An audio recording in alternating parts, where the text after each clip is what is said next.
पहली बार हुआ है कि एनसीईआरटी ने बाकायदा झूठ परोसा है स्टूडेंट्स को। तो सबसे पहला एग्जाम्पल तो ऑफकोर्स जजिया का है, जो कि प्रोटेक्टरेट टैक्स होता था जो नॉन मुस्लिम्स देते थे मुस्लिम स्टेट में, जिससे उनको मिलिट्री सर्विस से एग्जेम्पशन मिलती थी कि आप मिलिट्री सर्विस नहीं, ज़रूरी नहीं है आपके लिए करनी, आप उसके लिए जिजिया दीजिए। यूजुअली ये 1 to 4% लगता था, डिपेंडिंग ऑन किस किंग की क्या पॉलिसी रहती है। और ये इसलिए भी होता था कि मुस्लिम स्टेट जो है वो रिस्पॉन्सिबल है, उसने ज़िम्मा लिया है ज़िम्मीज़ का। जो ज़िम्मी है वो नॉन मुस्लिम पॉपुलेशन है, उनकी प्रोटेक्शन का। और इसका मतलब है कि आप अपना रिलीजन उनके अहद में फ्रीली प्रीच कर सकते हैं, आप अपनी ज़िंदगी जैसे भी आप गुजर बसर करना चाहें कर सकते हैं। और ये 634 AD में सबसे पहले प्रैक्टिकली लागू हुआ था नॉन मुस्लिम पॉपुलेशन पे, ईरान इराक में जब खलीफा उमर लेके गए थे अपनी फोर्सेस को। एनसीईआरटी कहती है कि जजिया इसलिए लागू हुआ था ताकि लोग कन्वर्ट कर सकें। It was an incentive to convert to Islam. ऐसा किसी भी एकेडमिक ने आज तक नहीं, there is no academic consensus कि जिजिया was ever used for conversion. तो मैं यहाँ पर इससे पहले कि आपको बताऊं कि एनसीईआरटी किस तरीके से जो कर रही है बहुत ही डेंजरस है और बहुत ही कॉम्युनल है, उससे पहले मैं एक छोटा सा इंसिडेंट, एक पर्सनल इंसिडेंट बताना चाहती हूँ कि मुझ पे कितना इम्पैक्ट पड़ा है अपनी टेक्स्ट बुक्स का अपने स्कूलों के दिन में। और मुझे इससे ये रिलेट होता है कि आज जो भी स्टूडेंट है जो स्कूल में पढ़ रहा है उस पर कितना इम्पैक्ट होता है अपनी टेक्स्ट बुक्स का। तो मेरा जो लव अफेयर था, जो मेरी मोहब्बत थी हिस्ट्री से as a subject, class 8th में शुरू हुई थी। उस समय किताबें तो इतनी अच्छी नहीं थी, लेकिन हमारी टीचर बहुत अच्छी थी। उसके बाद जब मेरे 10th में 94% आए और मैंने बड़ी जंग लड़ी अपनी मम्मी पापा से कि मुझे साइंस नहीं लेनी, मुझे इतिहास पढ़ना है, मुझे बड़ी उसमें इंटरेस्ट है। 11th में जब हमारी टेक्स्ट बुक्स थी वो नई आ रही थी और हमें इसका बड़ा गुस्सा था कि हमें काफ़ी बाद में मिली, सेमेस्टर काफ़ी ख़त्म हो चुका था उसके बाद मिली, लेकिन जब मिली तो बहुत ही अच्छी मिली। प्रोफेसर नीलाद्री भट्टाचार्य, फरहत हसन, प्रोफेसर नजफ हैदर जो कि मेरे एमफिल पीएचडी के बाद में गाइड भी रहे, उन सब ने लिखी थी। और उस किताब को पढ़ के मुझे रीअफर्म हो गया कि मुझे इतिहास क्यों पसंद था। उसमें इतनी अच्छी तरीके से कल्चरल हिस्ट्री, सोशल हिस्ट्री बताई गई जिससे कि किसी का भी इंटरेस्ट बढ़ेगा इतिहास में। और मुझे लगता है कि टेक्स्ट बुक्स इसीलिए बहुत इम्पोर्टेंट होती हैं क्योंकि वो एक स्टूडेंट का फ्यूचर या तो बनाती है या फिर बिगाड़ती है। और इसीलिए जब भी टेक्स्ट बुक को बनाया जाए तो ये दिमाग में रख के बनाया जाए। और जो टेक्स्ट बुक्स हमने पढ़ी है उससे मैंने बहुत सीखा। उससे आगे जाके भी जब मैंने अपनी MA MPhil PhD की JNU में, तो पता लगा कि उसमें कितना कुछ बताया गया था और उस पर एक वो अच्छी फाउंडेशन मेरी रही और उसके बाद अच्छी तगड़ी इमारत खड़ी हो पाई। और इसीलिए मैं इतिहास के बारे में थोड़ा बहुत जो भी जानती हूँ उस सब की वजह से जानती हूँ। तो जो मैं आज बताऊँगी एनसीईआरटी की किताबों के बारे में, उससे आप अंदाज़ा लगा सकते हैं कि जो स्टूडेंट, जो एवरेज स्टूडेंट उसको पढ़ेगा उसके दिमाग पे क्या असर पड़ेगा और वो क्या आगे लेकर जाएगा सोच और क्या समाज में उसका योगदान रहेगा। तो सबसे पहले तो जो एनसीईआरटी की किताब है, बाय द वे उसका ऑनलाइन वर्जन आ चुका है, आप जाकर पढ़ सकते हैं वो। थोड़ी बहुत मैंने पढ़ी है। सबसे पहले तो जो एनसीईआरटी की किताब है उसमें फैक्चुअल इनएक्यूरेसीज बहुत है। ये सबसे पहले हो रहा है शायद इतने समय में, क्योंकि आपने देखा होगा जब भी कोई नई गवर्नमेंट आती है पावर में, इतिहास की टेक्स्ट बुक सबसे पहले चेंज होती है। बट अब तक एक स्लाइड नैरेटिव टिल्ट रहा है, या तो प्रो कांग्रेस या प्रो बीजेपी। बट ये पहली बार हुआ है कि एनसीईआरटी ने बाकायदा झूठ परोसा है स्टूडेंट्स को। तो सबसे पहला एग्जाम्पल तो ऑफकोर्स जजिया का है, जो कि प्रोटेक्टरेट टैक्स होता था जो नॉन मुस्लिम्स देते थे मुस्लिम स्टेट में, जिससे उनको मिलिट्री सर्विस से एग्जेम्पशन मिलती थी कि आप मिलिट्री सर्विस नहीं, ज़रूरी नहीं है आपके लिए करनी, आप उसके लिए जिजिया दीजिए। यूजुअली ये 1 to 4% लगता था, डिपेंडिंग ऑन किस किंग की क्या पॉलिसी रहती है। और ये इसलिए भी होता था कि मुस्लिम स्टेट जो है वो रिस्पॉन्सिबल है, उसने ज़िम्मा लिया है ज़िम्मीज़ का। जो ज़िम्मी है वो नॉन मुस्लिम पॉपुलेशन है, उनकी प्रोटेक्शन का। और इसका मतलब है कि आप अपना रिलीजन उनके अहद में फ्रीली प्रीच कर सकते हैं, आप अपनी ज़िंदगी जैसे भी आप गुजर बसर करना चाहें कर सकते हैं। और ये 634 AD में सबसे पहले प्रैक्टिकली लागू हुआ था नॉन मुस्लिम पॉपुलेशन पे, ईरान इराक में जब खलीफा उमर लेके गए थे अपनी फोर्सेस को। NCERT कहती है कि जजिया इसलिए लागू हुआ था ताकि लोग कन्वर्ट कर सकें। It was an incentive to convert to Islam. ऐसा किसी भी एकेडमिक ने आज तक नहीं, there is no academic consensus कि जिजिया was ever used for conversion. और ये काफ़ी चीज़ों से प्रूव हो जाता है।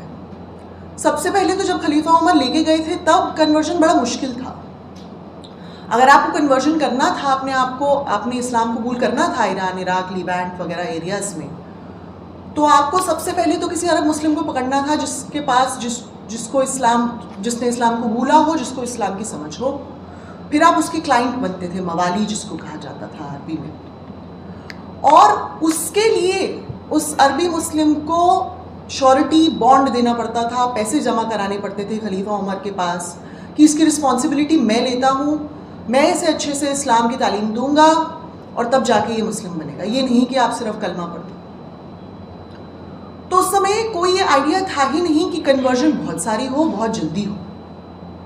और आप अगर मुस्लिम स्टेट की हिस्ट्री देखेंगे तो king themselves were never interested in conversion. Conversion की जितनी भी एकेडमिक हिस्ट्री लिखी गई है वो सबसे ज़्यादा सूफी सेंट्स वगैरह से हुई है। और उसके बड़े रीजंस रहे हैं। सबसे इंपॉर्टेंट तो ये कि वो लोगों की भाषा में बात करते थे। तो इसमें जिजिया का तो कोई रोल है ही नहीं। तो ये साफ तौर पे NCERT ने झूठ लिखा है। दूसरा, अगर जिजिया को कन्वर्जन के लिए कोई इंसेंटिव देना होता कि आप जिजिया ना दें मैं कन्वर्ट हो जाऊंगा, तो पहले तो इसका कोई डॉक्यूमेंट्री प्रूफ होता कि भाई 40 लोग आए किसी राजा की अहद में, किसी मुस्लिम राजा की अहद में, और उन्होंने कहा कि भाई हमें जजिया नहीं देना है, हमें इस्लाम कबूल करवाने। ऐसा तो कभी नहीं हुआ, कोई भी एक इंस्टेंस नहीं है। दूसरा, 1 से 4% का टैक्स है। कोई भी अपना religion, specially in a caste society like India, जहां पर अगर आप अपना धर्म बदल दें तो फिर आप अपनी कास्ट से भी हाथ धो बैठते हैं। और कास्ट आपका, अगर आप इंडियन हिस्ट्री देखें, सब कुछ डिसाइड करती है। एक हिंदू सोसाइटी में कहाँ आप रहते हैं, आप किसके साथ खाना खाएंगे, आपकी किससे शादी होगी। तो लीविंग हिंदुइज्म नॉट इजी, क्योंकि that means leaving your cast सबसे पहले। तो कोई भी अपना रिलीजन इतनी लाइटली नहीं लेता है कि 1 से 4% टैक्स देने के लिए कन्वर्ट हो जाए। टैक्स तगड़ा लगता था लैंड टैक्स, जिसको खराज बोलते थे, जिसके बारे में इरफान अबी वगैरह ने लिखा है, शिरीन मूसवी ने बड़ी अच्छी कैलकुलेशंस दी हैं कि कैसे वो बड़ा हाई था, 40% के करीब था। तो जिजिया जैसे टैक्स के लिए कोई कन्वर्ट करे, इट्स लिटरली इम्पॉसिबल। NCERT ये झूठ बता रही है। क्यों बता रही है, ये एक बारी मैं सारे गिना दूं आपको NCERT के साथ प्रॉब्लम्स, तो आई थिंक उस पर भी आ जाएंगे। दूसरा, ये बात कि जो बादशाह अकबर है, मुगल बादशाह अकबर, उनकी अहद में बड़ी बाद में जाके जिजिया रिपील हुआ था। साफ झूठ। जब उनके वालिद की मौत हो गई थी हुमायूं की 1556 में, तो वो बैराम खान की गार्डियनशिप में थे 1556 to 1560। 1560 में वो अपनी प्रॉपर अहद में आए और उसके बाद 1563 1564 में उन्होंने जिजिया हटा दिया सबसे पहले, बाद में तो नहीं। तो उनके फर्स्ट फ्यू डिसीजंस में से था। और उस समय उन्होंने हज टैक्स भी हटा दिया था, क्योंकि उनके हिसाब से दोनों डिस्क्रिमिनेटरी टैक्सेस थे। ये बाकायदा अकबरनामा में लिखा हुआ है। तो ऐसे झूठ जो वेरीफिएबल है, वो भी NCERT कितनी इम्प्यूनिटी से स्टूडेंट्स को पढ़ा रही है, और बहुत ही इंटरेस्टिंग है। और सिर्फ फैक्चुअल इनएक्यूरेसीज ही नहीं, सिर्फ क्लास 8 की नहीं, by the way class 11th 12th में भी बड़ी सारी फैक्चुअल इनएक्यूरेसीज हैं हिस्ट्री की किताब में। जैसे कि आर्यन माइग्रेशन, जो कि बहुत लोग मानना नहीं चाहते हैं, क्योंकि फिर वो कि मुगल ही बाहर से आए और सुल्तान ही बाहर से आए, ध्वस्त हो जाएगा। आर्यन माइग्रेशन का तो एविडेंस ही एविडेंस है। जेनेटिक एविडेंस 2019 में हुआ था कि 1500 BCE से सेंट्रल एशियन स्टेप्स के जो लोग थे यहाँ आए और उन्होंने वैदिक सिविलाइजेशन शुरू की। आधा ऋग्वेद वहाँ कंपोज हुआ, आधा यहाँ। ऋग्वेद पढ़ेंगे तो बहुत क्लियर हो जाएगा, उनका रूट भी ऋग्वेद से ही क्लियर हो जाता है कि वो कहाँ कहाँ आए, कहाँ कहाँ रहे। तो आर्यन माइग्रेशन तो इज क्लियर इज डे। लेकिन एनसीईआरटी कहती है आर्यन माइग्रेशन सिर्फ एक थ्योरी है। एक और थ्योरी ये कहती है कि इंडिया से आर्यंस का जन्म हुआ, और इस पे स्टडीज हो चुकी है। इस पे कोई स्टडी नहीं हुई है। एनसीईआरटी बिल्कुल झूठ बोल रही है। ऐसी कोई स्टडी नहीं है, एकेडमिक स्टडी, जो ये कहती हो कि आर्यंस यहाँ से आए। बस कवायद है, बस झूठ है, और इसको बहुत बारी बोला गया है, इसीलिए काफी लोगों को लगता है ये सच है। इसका कोई ऐतिहासिक, लिंग्विस्टिक, जेनेटिक कोई तथ्य नहीं। सारे तथ्य आर्यन माइग्रेशन को पॉइंट करते हैं। फैक्चुअल इनएक्यूरेसी से भी ज्यादा प्रॉब्लम एनसीईआरटी में ये है कि यूजुअली हम मानते हैं कि स्कूल्स टेक्स्ट बुक्स, चाहे इतिहास की हो, पॉलिटिकल साइंस की हो, थोड़ी ऑब्जेक्टिव होनी चाहिए। पर अगर आप क्लास 8 के एनसीईआरटी टेक्स्ट बुक देखेंगे तो उसमें बहुत सारी वैल्यू जजमेंट्स हैं, जैसे कि Akbar's rule was a blend of brutality and tolerance. मुझे बहुत इंटरेस्टिंग लगा कि अब तक तो ये पॉपुलर हिस्ट्री में थोड़ा ये माना जाता था कि अकबर जो हैं एक बड़े अच्छे शासक थे, कॉस्मोपॉलिटन थे। आप किसी और मुगल रूलर से प्रॉब्लम रखें ना रखें, अकबर से तो नहीं रखें। तो एनसीईआरटी ने ये प्रॉपर एजेंडा बनाया कि इस बार हम अकबर को भी कटघरे में खड़ा करेंगे और उनको भी ड्रैग करेंगे, उनको भी ब्रूटल कहेंगे, क्योंकि कोई भी एक मुगल ऐसा रहे ही क्यों जिसमें लोगों को लगे कि हाँ भाई हो सकता है कोई ढंग का शासक रहा हो, जिसने मजहबी बैर ना फैलाया हो।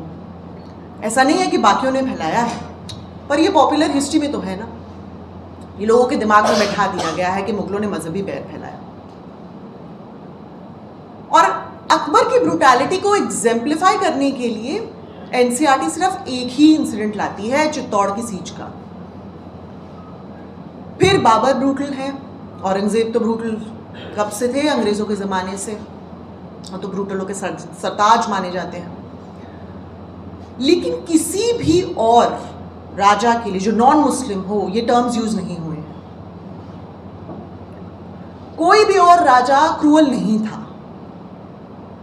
राजेंद्र चोला जो अपनी करंडाई प्रशस्ति में लिखते हैं कि जब मैंने चालुक्य राजा को हरा दिया तो मैंने पूरा का पूरा मान्यखेता जला दिया, उसमें कितने बच्चे और औरतें मर गई, वो ब्रूटल नहीं है। जब राजाधिराजा चोला चालुक्य राजा को हरा देते हैं तो उनका जो चालुक्य जनरल है समुद्र राजा, उनको तो मारते ही मारते हैं, उनकी बेटी का नाक काट देते हैं, उनकी मां को उठा ले जाते हैं। एनसीईआरटी उनको ब्रूटल नहीं मानती है। एनसीईआरटी ने पूरी की पूरी मराठा जो इन्वेजन थी बंगाल में 1741 से 1751 वो हटा दी। पहले वो होती थी एनसीईआरटी में, उसके बारे में जिक्र था, वो हटा दिया गया है। वो ब्रूटैलिटी आज भी लोगों को ओरली याद है। बंगाली एक पोयम है, छेले घुमालो पाड़ा जुड़ालो बोर्गी आलो देशे बुलबुली दे धान खाई छे खाजना दे बोगी छे, जिसमें वो कहते हैं कि बोर्गी जो टर्म है मराठास का, जिसको इन्वेडर माना जाता है, जब वो आए तो बुलबुल ने धान खा लिया, हम उनको टैक्स कैसे देंगे, हमको बहुत ओवर टैक्स करते हैं, रात के अंधेरे में आते हैं, हम पे अटैक करते हैं। जो एनसीईआरटी के चेयरमैन, जो सोशल साइंस करिकुलर के हेड हैं, माइकल डनीनो, बाय द वे उनकी क्वालिफिकेशन क्या है, क्यों है वो हेड मुझे नहीं पता, वो ऑथर हैं, उन्होंने कोई हिस्ट्री में एक्सपर्टीज नहीं ली है, पर वो हैं। और उनसे जब पूछा गया कि आपने क्यों हटा दिया तो उन्होंने कहा हम बच्चों पे बर्डन नहीं डालना चाहते। लेकिन अकबर का एक सीज ऑफ चित्तौड़ बतानी बड़ी ज़रूरी है, क्योंकि वो मुस्लिम राजा हैं, तो इसलिए बहुत ज़रूरी बताना है कि वो कितने ब्रूटल थे। अब आप ये सोचिए कि जो बच्चा क्लास 6 में हिस्ट्री पढ़ रहा है, 7th में हिस्ट्री पढ़ रहा है, 8th में जब वो आएगा, 9th 10th में तो जो आएगा वो देखेंगे, वो देखेगा कि सिर्फ यही रूलर्स को ब्रूटल बोला गया है। उसके दिमाग में तो ये बैठ जाएगा कि मुस्लिम शासक ही ब्रूटल थे, बाकी किसी ने ब्रूटैलिटी की ही नहीं। फिर आप मंदिर तोड़ने की जब बात करते हैं, फिर से आप सिर्फ मुस्लिम शासकों के बारे में बात करते हैं। मंदिर तोड़ने का जो इतिहास है, नहीं प्लीज, मंदिर तोड़ने का जो इतिहास है तो बहुत पुराना रहा है। मुझे लगता है उसको जरूर पढ़ाना चाहिए स्टूडेंट्स को, क्योंकि उससे पता लगता है कि मंदिर तोड़ने के बहुत रीजंस थे, पॉलिटिकल, फाइनेंशियल। पर एनसीईआरटी बताना चाहती है कि सिर्फ मजहबी रीजंस थे और सिर्फ मुसलमानों ने ही मंदिर तोड़े हैं। राजा हर्ष जो कश्मीर के थे उनकी बात नहीं करते, जो 11वीं-12वीं शताब्दी के राजा थे, काल्हान की राजतरंगिणी में कहते हैं उन्होंने सारे कश्मीर के मंदिर तोड़ दिए, सिर्फ 2 मंदिरों को इंटैक्ट रखा। उसके बाद मंदिरों की मूर्तियां, उसको मिट्टी में लिपटाया, साधुओं का इसमें मलमूत्र करो। फिर एक अफसर नियुक्त किया, देव उत्पात नायक, जिसका मतलब होता है दैविक मूर्तियों को तोड़ने वाला अफसर। ये अफसर जितनी दैविक मूर्तियां तोड़ेगा उतना उसको पैसा मिलेगा। उदयराज नाम का एक अफसर था जिसको इस पे नियुक्त किया गया। Only king to institutionalise temple destruction. Aurangzeb ने भी कभी नहीं ऐसा किया होगा, इतनी ब्रूटैलिटी। फिर उसके बाद शंकर वर्मन, उनसे भी पहले 9वीं शताब्दी के कश्मीर के राजा, 64 मंदिरों को लूटा उन्होंने। मंदिरों के जितने भी अग्रहारा लैंड ग्रांट्स थे, जो टैक्स फ्री लैंड ग्रांट्स होते हैं, उनको जब्त कर लिया। ये सब एग्जाम्पल्स एनसीईआरटी में नहीं है। शेमगुप्त ने पूरा का पूरा 9th-10th सेंचुरी के रूलर थे, रानी डिड्डा जो बड़ी फेमस रानी है कश्मीर की, उनके पति थे, उन्होंने पूरे का पूरा एक विहार जला दिया, जयेंद्र विहार करके, और फिर उसके अंदर से बुद्ध की मूर्ति को तोड़कर अपने नए शिव मंदिर की नींव में लगाया। फिर 12th-13th सेंचुरी में कितनी ऐसी मूवमेंट हुई थी कर्नाटका में, जहां पर जब वीर शैविज्म आया था तो जो शैवाइट लोग थे उन्होंने जैन श्राइन्स को होलसेल कन्वर्ट कर दिया शैव श्राइन्स। जिना की मूर्ति तोड़कर साइड में रख दी, उसके ऊपर वीर शैवा विभूत लगा दी, सामने शिवलिंग। मेगुदी टेम्पल है हल्लूर में, दोदप्पा टेम्पल है आदिचनल्लूर में, इसके बड़े एग्जाम्पल्स हैं। एकेडमिक रिसर्च इस पर बहुत मौजूद है। फिर जब राजेंद्र चोला 1042 में, उनकी इंस्क्रिप्शन कहती है कि जब वो चालुक्य राजा को हराते हैं तो पुलिकर नगरा में जाके सारे जैन मंदिर तोड़ देते हैं। नीलाकंठा शास्त्री कहते हैं कि उन्होंने इसलिए तोड़े क्योंकि वो शैव थे, और पूरे का पूरा शहर जला देते हैं, पूरी पक्काई। एनसीईआरटी में कोई इंफॉर्मेशन मौजूद नहीं है। इससे पता लगता है कि भाई राजा बहुत चीज़ों से मंदिरों को तोड़ते थे, पॉलिटिकल रीजंस थे, रिचर्ड ईटन ने तो अपना थीसिस लिखा ही है इस पे, फाइनेंशियल रीजंस थे, और कुछ रिलीजियस रीजंस भी थे। इसको पूरा तफसील से पढ़ाना चाहिए, पूरा चैप्टर होना चाहिए इस पे, पर नहीं। एनसीईआरटी आप स्टूडेंट्स को ये बताना चाहती है सिर्फ मुस्लिम शासक ही मंदिर तोड़ते थे, जो कि फिर से बिल्कुल गलत है। फिर ये जो आइडिया है कि जो मुस्लिम शासक थे मुगलों के समय में, जो मुगलों का चैप्टर है उसमें लिखा गया है डार्क पीरियड इन हिस्ट्री। पहले तो एज ए हिस्टोरियन मुझे बड़ी गुस्सा आता है कि ये डार्क पीरियड और गोल्डन पीरियड तो हम कब का पीछे छोड़ चुके हैं। पहले होता था ये, जहां पे हम किसी पीरियड को डार्क पीरियड मान लें। ये टर्म मिडिल एजेस से आया है।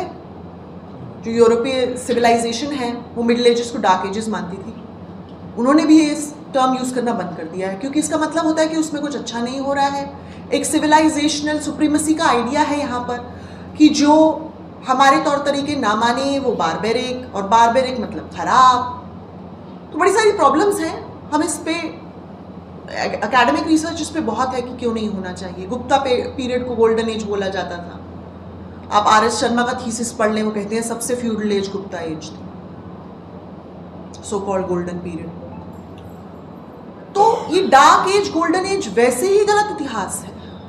आप किसी इतिहास को डार्क और गोल्ड कैसे कह सकते हैं? किस बेसिस पे? आप मुगलों का जीडीपी देख लीजिए, सबसे आला तरीन जीडीपी था अपने समय का। कितना कुछ हो रहा है इंफ्रास्ट्रक्चरली स्पीकिंग। अकबर का मकतब खाना, सबसे ज्यादा ब्राह्मण्स उसमें थे। जिजिया की जब मैंने बात की, कितनी बारी ब्राह्मण्स को एग्जेम्प्ट कर दिया जाता था कि आप जिजिया मत दीजिए, क्योंकि भाई ये तो हमेशा से चलता आ रहा है कि जो कास्ट हायरार्की में हाईएस्ट हो और जो पॉलिटिकली सुप्रीम होना चाहे, वो दोनों फ्रेंडशिप करेंगे।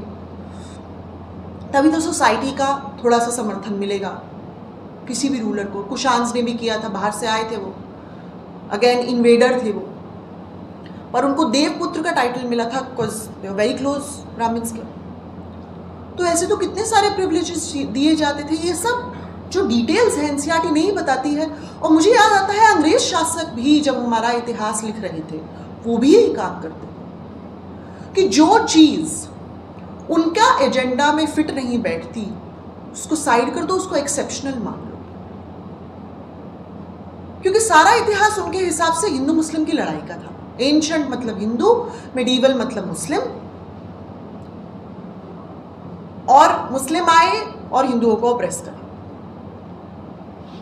और वही आज पॉपुलर हिस्ट्री में तो हो रहा है।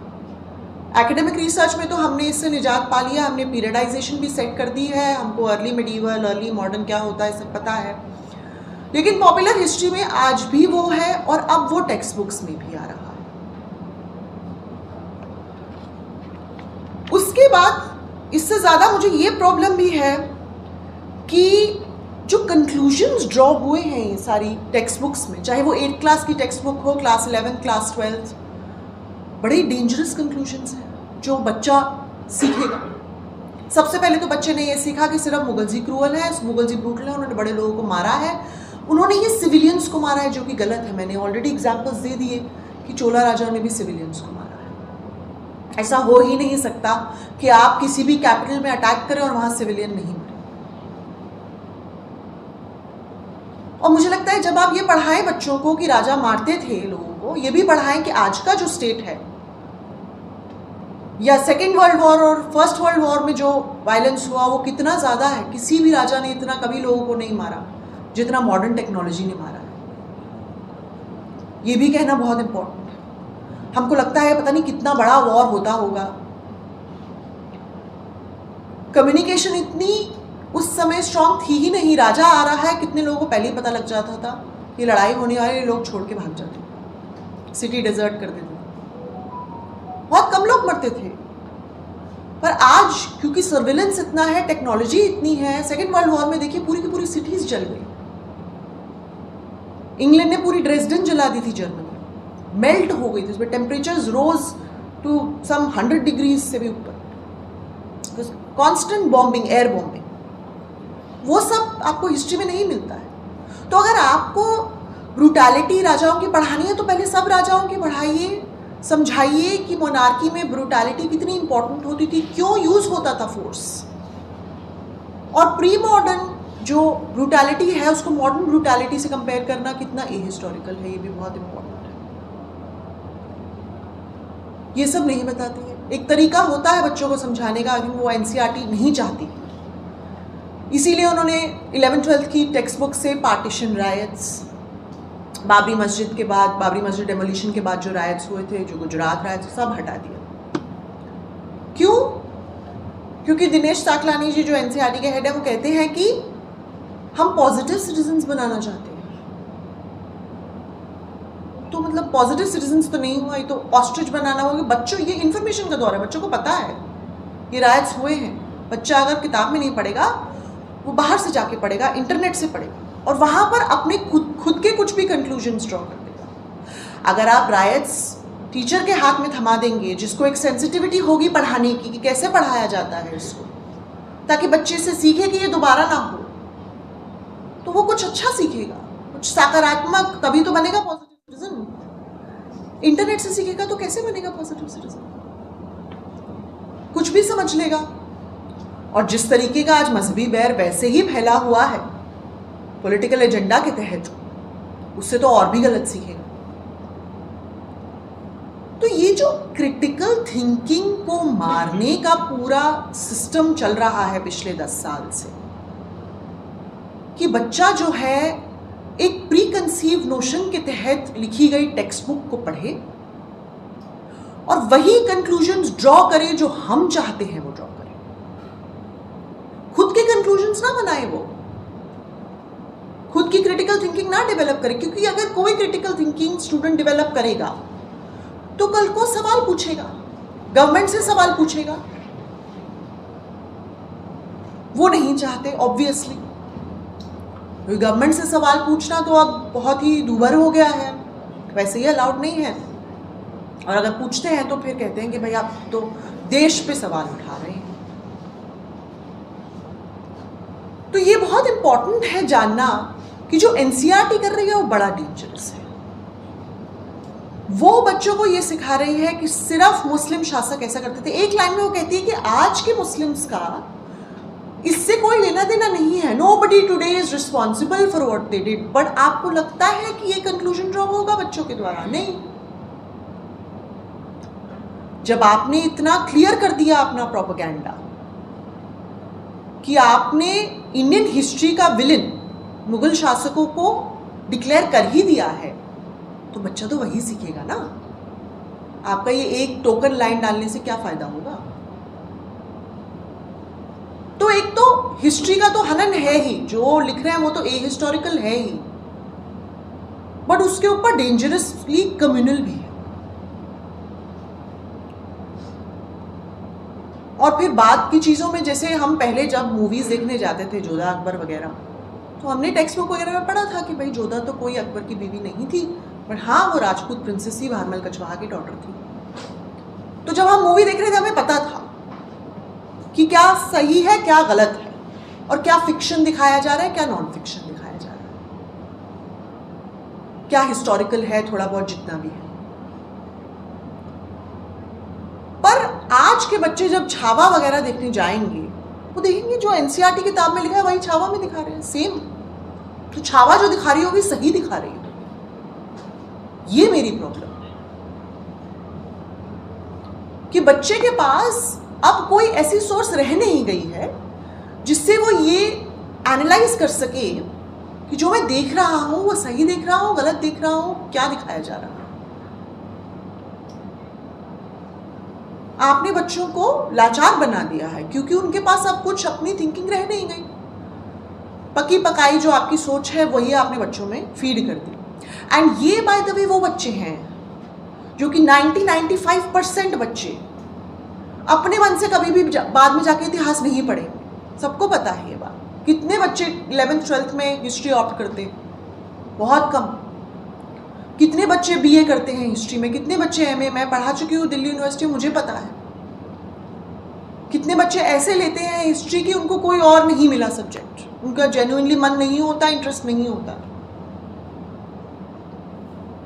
तो बच्चे खुद से तो नहीं पढ़ेंगे ये। तो उनकी पूरे स्कूल एजुकेशन में उनकी हिस्ट्री की नॉलेज बस इतनी रह जाएगी, और ये बहुत ही डेंजरस नॉलेज है, ये बहुत ही गलत नॉलेज है हिस्ट्री। और अगर आप एनसीईआरटी का ताना बाना देखें क्यों हो रहा है ये, 2022 में न्यूज़ रिपोर्ट आई थी कि एनसीईआरटी के 24 मेंबर्स जो हैं उनका डायरेक्ट लिंक है आरएसएस से। It's very clear. माइकल डिनीनो को भी सोशल साइंस करिकुलम का हेड क्यों बताया गया? क्योंकि उन्होंने बहुत ही बोगस किताब लिखी थी जिससे प्रूव हो जाता था उनके दिमाग में और किताब में कि सरस्वती जो थी, जो रिवर है, वो घग्गर हाकरा का लॉस्ट चैनल थी। ये थ्योरी बाय द वे पहले ही आर्कियोलॉजिकल एविडेंस से डिस्प्रूव हो चुकी है, ए घोष वगैरह को आप पढ़ सकते हैं। लेकिन फिर से उन्होंने ये बोगस थ्योरी लेकर आया। उनके पास कोई एक्सपर्टीज नहीं है इस पे लिखने की, ना आर्कियोलॉजिकल, ना हिस्टोरिकल, ना लिंग्विस्टिक, उनको संस्कृत भी नहीं आती। उन्होंने लिख दी, बहुत अच्छा लगा, जो भी हिंदू लोग हैं उनको बहुत अच्छा लगा, जो भी आरएसएस के प्रचारक हैं, संघ प्रचारक, सबको बहुत अच्छा लगा, और इसीलिए उनको आज ही रिवॉर्ड मिला है, वो एनसीईआरटी की किताबों को हेड कर रहे हैं। तो आई थिंक ये सोचना थोड़ा बहुत ज़रूरी है, एंड आई एम श्योर मैं ज़्यादा समय नहीं लूँगी, बहुत और लोग मुझसे बड़े बैठे हैं जिनको बहुत कुछ मुझसे ज़्यादा पता है, एंड मैं भी सीखूँगी। पर ये सोचना बहुत ज़रूरी है कि एक तो हम इतिहास कैसे पढ़ाएं, जो भी सेंसिटिव टॉपिक्स है जैसे कि टेम्पल डिस्ट्रक्शन, ब्रूटैलिटी, क्रूरल्टी, कैसे पढ़ाएं। और अगर हम एक तरफा पढ़ा रहे हैं तो क्यों पढ़ा रहे हैं, और ये क्यों नहीं पढ़ाना चाहिए? क्योंकि एक तो ये हिस्टोरिकल है और दूसरा डेंजरसली कम्युनल है। Thank you.